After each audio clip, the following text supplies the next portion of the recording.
Amid all the turmoil in the Northeastern Hill University, Nehu, Education Minister Rakkam Sangma has said that the central government must resolve the issues dogging the atmosphere in the varsity in the interest of the students.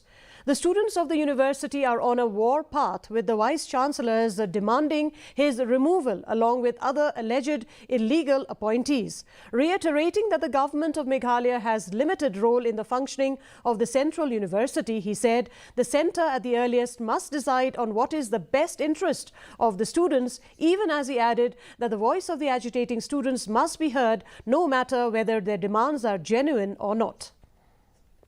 Things shouldn't happen, and I don't know the issue, what is the issue really it is, but we have communicated. Our Honorable Chief Minister has already communicated many times to the central government that this issue to be resolved at the earliest. I think the Minister of Education, Government of India, should decide accordingly what is the best at the interest of the students. So I don't know the report of the inquiry committee, irrespective of the outcome of the inquiry committee. So any decision made by the Ministry of Education, Government of India should be according to the strictness of the environment of the state.